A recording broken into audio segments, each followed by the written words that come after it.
Olá pessoal, tudo bem? Espero que sim.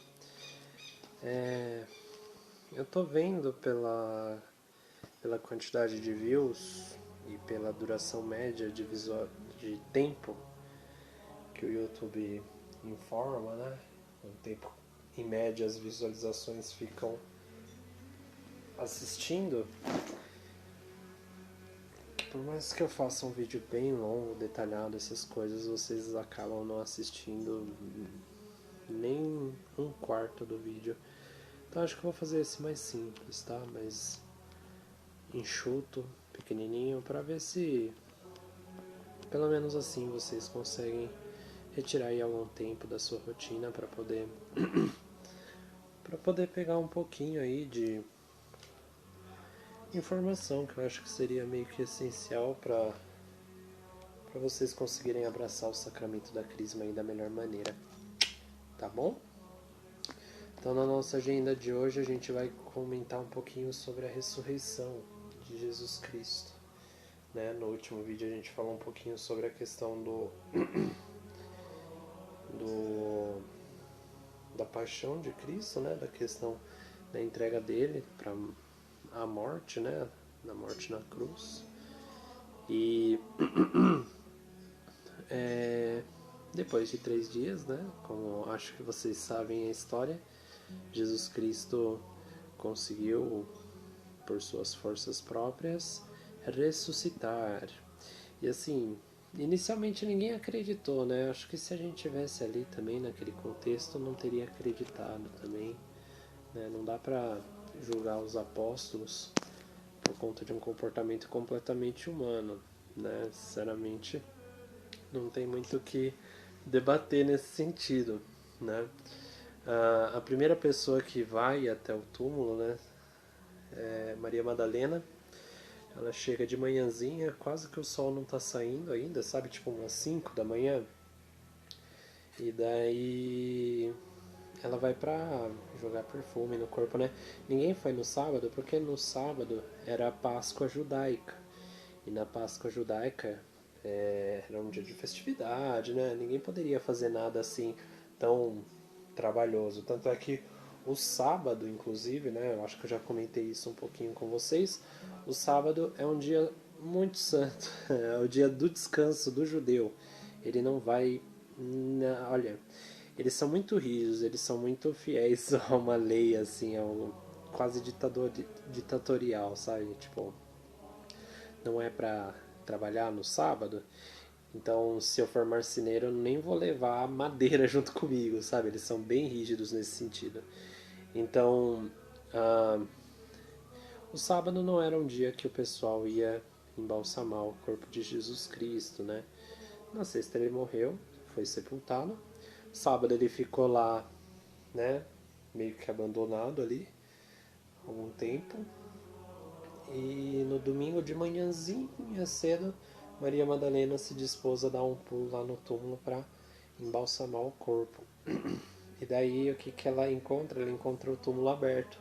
Para vocês entenderem, naquela época o túmulo ele não era que nem hoje em dia que a gente costuma colocar no chão, né? Cava um buraco e coloca o corpo ali.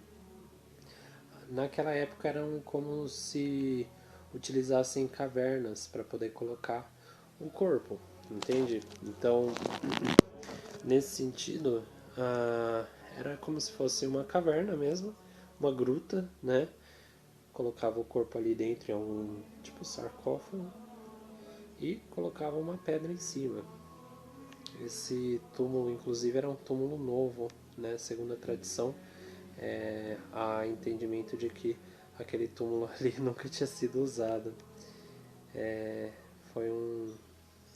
Eu esqueci o nome agora do cara, mas foi um amigo de Jesus Cristo que pediu a Pôncio Pilatos para que ele velasse, tipo assim, o corpo de Jesus Cristo. Escolhesse o local e ele foi atendido. Depois dei uma pesquisada, caso vocês se interessem, tá? E beleza. Ela chega lá e a pedra tá movida, ela fica meio desespero. Ela olha para dentro, não tem nada. ela vê só duas pessoas, né, que são anjos, mas ela tá tão assustada com o fato do corpo de Jesus Cristo ter sumido que ela acha que alguém roubou o corpo de Jesus. E ela fica em desespero, porque veja bem, uma pessoa que você amava tanto foi brutalmente assassinada e quando você vai no velório, por exemplo, o corpo já não tá lá, você vai ficar em desespero, né? Reação humana natural, né? Então você ah, acaba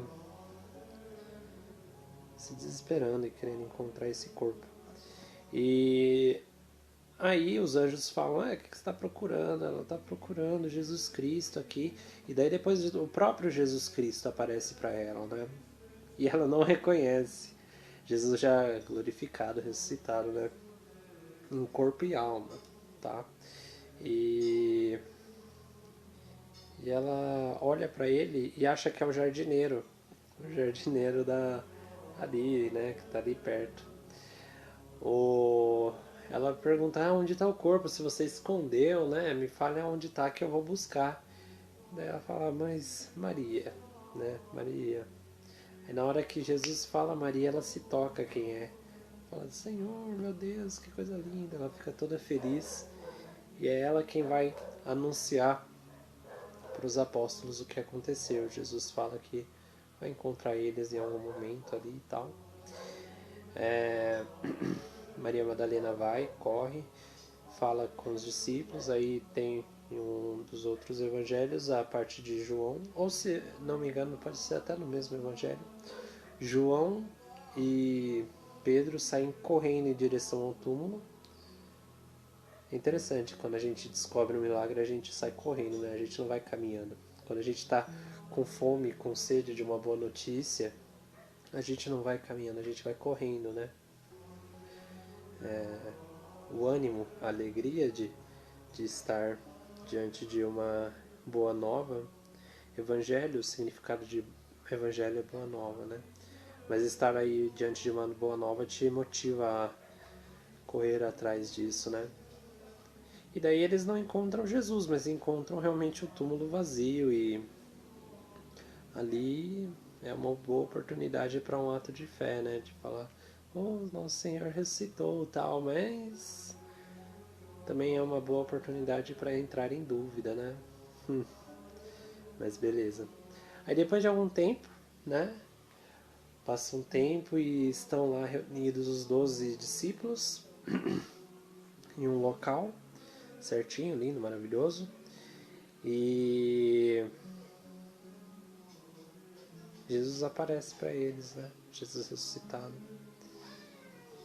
E no que ele aparece para os discípulos, eles ficam felizes. E daí não tem como não crer, né? Jesus ressuscitado está ali, né? Qualquer dúvida já se foi, né? Existem muitas reflexões só nessas passagens que eu passei que dava para aprofundar bastante.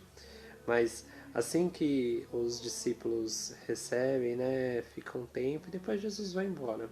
Só que acontece, dos 11 discípulos, né, temos que lembrar que Judas não estava no meio deles nesse momento, já tinha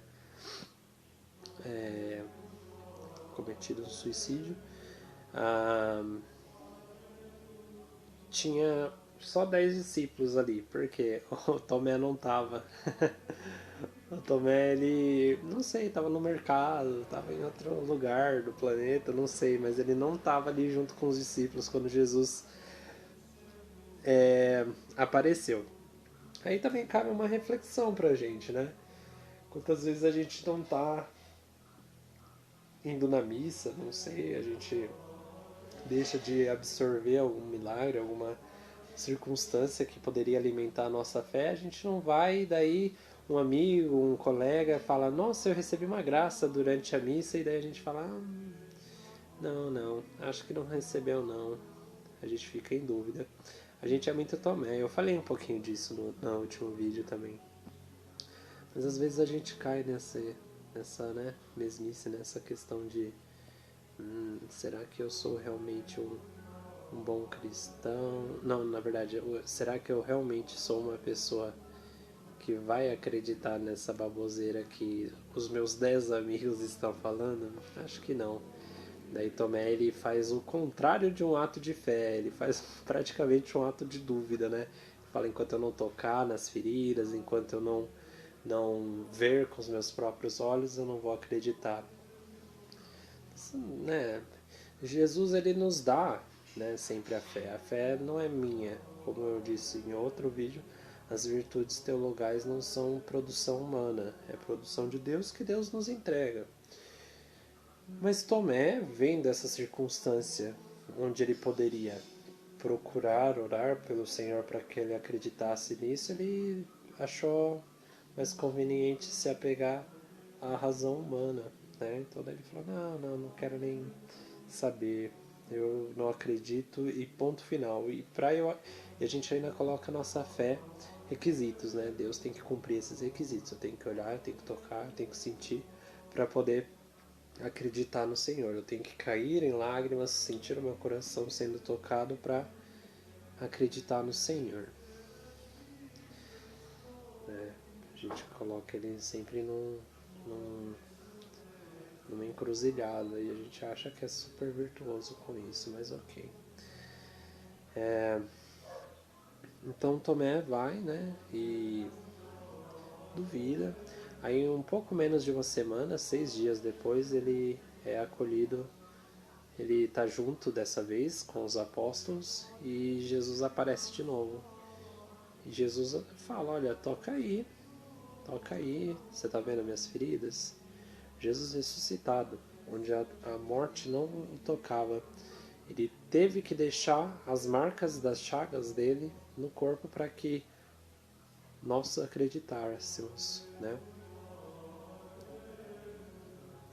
É fogo. O ser humano é miserável mesmo, viu? Eu me incluo, sem sombra de dúvida. É só misericórdia divina mesmo. Então Tomé, depois de tocar, depois de ver, ele teve que tocar, ele teve que ver. A fé dele era tão miserável e a falta de vontade dele alimentar a própria fé era tão miserável que teve que o próprio Jesus Cristo descer para fazer ele se tocar um pouquinho. Ó, filhão, tu não é nada. Tu não é nada. Se eu tô fazendo isso daqui, não é nem para você, é para daqui a 2000 anos o Felipe olhar para isso e falar, Felipe, tu é um miserável. Se depender só de tu, você vai me obrigar a estar com as minhas chagas para poder provar que eu te amo. Então, Felipe, se toque um pouquinho e reze para alimentar sua fé, para que eu não precise me machucar para ter o seu amor de volta, como se fosse uma mercadoria, né? Então, não acho que só porque Deus fez isso com Tomé, ele não fez isso por você também. Não se aparte. Você é tão ser humano quanto Tomé. Tomé, aliás, era um dos discípulos, né? E eu? Nem coroinha sou mais. Já fui. Há muito tempo atrás. E mesmo que não fosse, mesmo que eu não seja um leigo comum, que eu seja, a questão não é de cargo dentro da igreja, mas é do coração mesmo. Tenho sido um coração obediente, temeroso, com fé? Não sei, né? Mas antes que a gente fale que, né, voltando sobre a questão de Maria Madalena, que ela não viu ali Jesus Cristo, não reconheceu, né? Não, é porque ela estava trilouca, era muito escuro, né? 5 da manhã. Jesus ainda aparece para os discípulos de Emaús, que é uma passagem muito bonita, bem longa. Os discípulos de Emaús, eles estão saindo de Jerusalém depois de algum tempo, né? Da ressurreição, mas eles não estão sabendo que Jesus ressuscitou, eles só sabem que ele morreu. E daí eles estão indo juntos, né, caminhando e cantando, seguindo a canção. E Jesus aparece para eles, só que eles não reconhecem, né? Daí Jesus ele é engraçado, né? Jesus é maravilhoso. chega para esses discípulos e pergunta: o que aconteceu? Vocês estão meio abatidos? É que o Senhor, Jesus de Nazaré, né, veio a falecer e tal, né, foi perseguido, morreu, e a gente tá um pouco triste, tá bem triste, aliás, porque ele era um homem bom e a gente aprendia muito com ele. A gente tá andando por aí. Aí Jesus se convida, né? Fala, então eu quero caminhar com vocês. E quantas vezes Jesus caminha com a gente nem tá percebendo, né? Mas ok, tem tantas reflexões. Ah, meus irmãos, não deixem de estudar. Eu sei que eu insisto muito, mas não deixem de estudar a fé de vocês. É uma coisa tão linda. Tão linda, tão linda. Enfim, Jesus chega tal. E durante todo o caminho, que levou o dia inteiro, ele explicou várias passagens daquele que ele mesmo, Jesus Cristo, tinha explicado durante a vida dele. Explicou todas as várias, né, na verdade, várias das profecias que falavam que ele ia morrer, né? E ele explicou tudo porque teve aquela morte na cruz. E daí eles chegam lá no local onde os discípulos de Emaús queriam chegar. E ali ele convida Jesus, né? Vem aqui comer com a gente. E daí beleza, Jesus vai, come, inclusive até aí nada, eles não se tocaram nada. E na hora de comer, Jesus ele faz a bênção sobre a comida e naquela hora os olhos deles se abrem e eles percebem que era Jesus Cristo ali. E nessa hora Jesus some, é o mestre dos magos, né? E eles se encantam porque enquanto Jesus ensinava para eles, mesmo que eles não saibam que eram Jesus Cristo, o coração deles era acalentado, né? Ficava uma questão confortável, eles sentiam um carinho muito forte. Então, nesse sentido, na oração eu sinto assim às vezes, né? Às vezes a oração é uma secura, às vezes inclusive eu tô sem a menor vontade de fazer oração, mas eu faço porque é minha obrigação. Assim, Felipe, mas você faz as coisas por obrigação? Às vezes faço. Na maior parte das vezes eu faço. Não porque eu quero que seja obrigação, mas porque eu vejo que minha vontade é deficiente, é tonta, é tosca. Né? Se dependesse só da minha vontade, eu ficaria com o pé pro alto, numa rede, olhando as estrelas, o que é bom, mas tudo há um tempo, sabe? E há um tempo que eu preciso reservar do meu dia para oração. Mesmo que eu não esteja com vontade de orar. Né? Às vezes a própria oração é uma penitência. Mas existem momentos de uma consolação espiritual tão boa, tão gostosa. Né?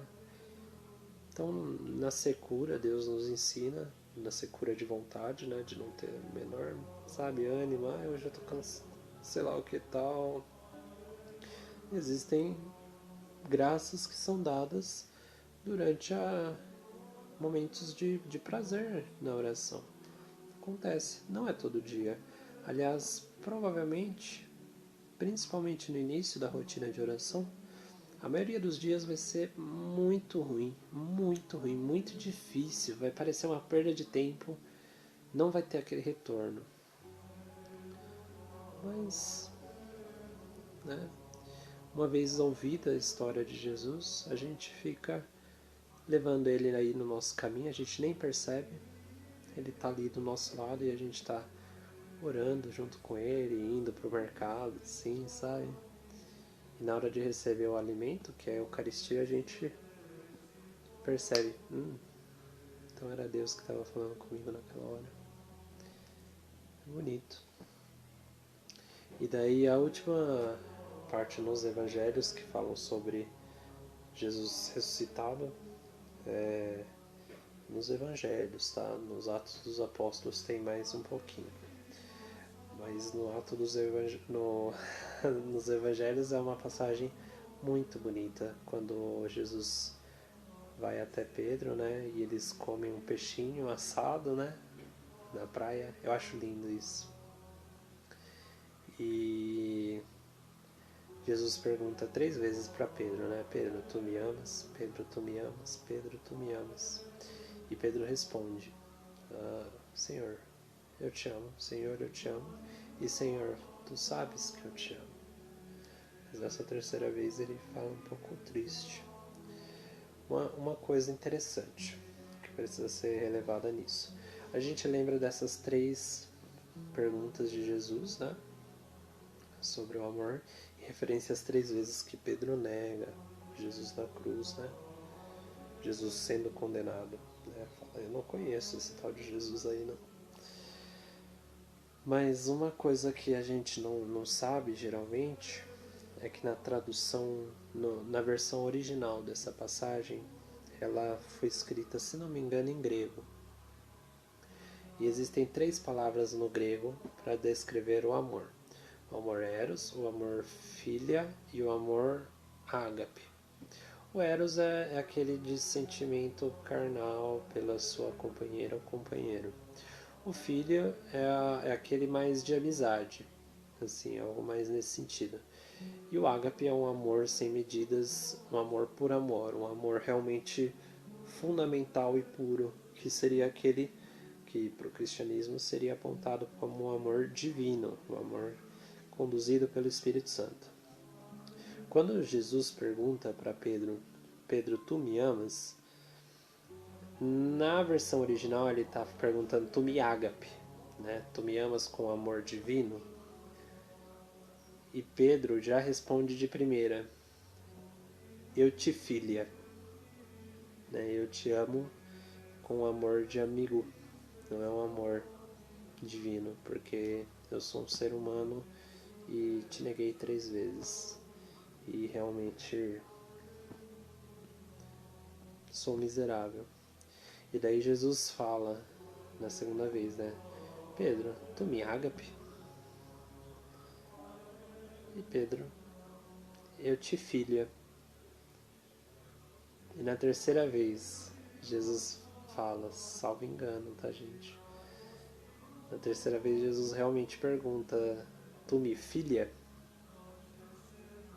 E por isso que Pedro fica tão chateado. Não só pela repetição, mas, puxa vida. Ele primeiro me perguntou ágape, agora ele está me perguntando filha. Será que ele está duvidando desse meu amor que já é deficiente? Daí Pedro fala, olha, eu te filia, meu Senhor, e tu sabes que isso é o que eu posso dar com o meu coração, porque tu sabes de todas as coisas. E Jesus aceita esse amor deficiente, esse amor pequeno de Pedro, que é o primeiro Papa da Igreja Católica, que traiu Jesus Cristo. Uma traição bem parecida com a traição de Judas. Mas um se matou e o outro encontrou a vida eterna através do arrependimento sadio. Existe um arrependimento sadio e existe um arrependimento que te leva ao desespero. Tá? Não saibam lidar com isso. A gente erra, a gente é pequeno, a gente é miserável, mas o Senhor é maior do que tudo. Então, também é bonita essa parte porque o nosso amor é deficiente, Jesus sabe disso, sabe completamente. Sabe que às vezes a gente não ama o Senhor, mas ama a possibilidade de estar no céu e fugir do inferno, né? A gente não busca tanto Jesus Cristo, a gente busca mais o prazer de não ser torrado pro resto da eternidade. Jesus fala, tudo bem, eu vou trabalhar em cima disso. Ele pega esse amor pequeno e cheio de buraquinhos e com o nosso coração aberto vai conduzindo a gente até aí, até a graça de ter um coração ágape, né? Um coração com amor, preenchido de amor divino. Então a gente deixa de ter um coração humano para ter um coração de Deus. Porque aquele coração que é meu já está dissolvido, já nem existe. Quando a gente pega um pouquinho de açúcar e joga no oceano,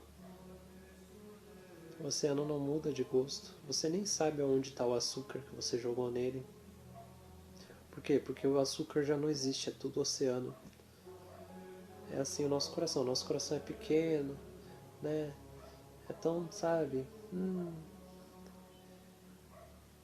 se a gente jogar o nosso coração no amor divino, ele vai se dissolver ali, e daí já não vai ser mais o meu coração, mas vai ser parte desse oceano de amor que é o amor construído pelo Espírito Santo, tá? Então permita que, se por um acaso pelo pecado de vocês, né, pelos nossos pecados, tenhamos matado Jesus em nosso coração, permita que ele ressuscite ali e construa a graça divina diariamente em nossos corações, tá bom? E Jesus, por fim, fica algum tempo, ele não fica para sempre aqui embaixo na terra, ele sobe aos céus. Daí todo mundo fica olhando com a boca aberta, Jesus foi aos céus e tal. E ele diz que o Espírito Santo vai revelar coisas que Jesus não pôde revelar, não teve, né? 33 anos é pouquíssimo tempo para poder revelar tudo que o céu tem. Jesus, sem sombra de dúvida, olha, na verdade Jesus ele revelou completamente, mas nosso coração não segue os passos assim de Jesus Cristo, sabe? Quando uma pessoa é muito rápida, quando uma pessoa é tão ligeira que você não segue os passos, é mais ou menos assim que aconteceu. Jesus ele veio, passou tudo que precisava passar, mas a gente não encaixou aquilo no coração direito. Então o Espírito Santo virá e vai conduzi-los. E é o que acontece com o Pentecostes, que eu não vou entrar nessa parte porque o Pentecostes é o ponto alto da crisma. Tá? É realmente um dos últimos assuntos que a gente vai tratar. Mas aí o Pentecostes é esse Espírito Santo que Jesus prediz que virá dar uma iluminada aí na mente dos apóstolos. Ele sobe aos céus, um anjo vê todo mundo bobo esperando Jesus descer lá do céu e fala: filhos, vai demorar um pouco, vai lá, vão ide ao mundo e pregai o evangelho, tá? Então é isso, gente. Bem resumidamente, bem curtinho e bem superficial, isso que fala a questão da ressurreição, tá bom? A próxima fala de vida plena. É bom que esse tema seja depois da ressurreição. Vou falar um pouquinho de morte, um pouquinho de vida, tá? Sobre especificamente isso, tá bom?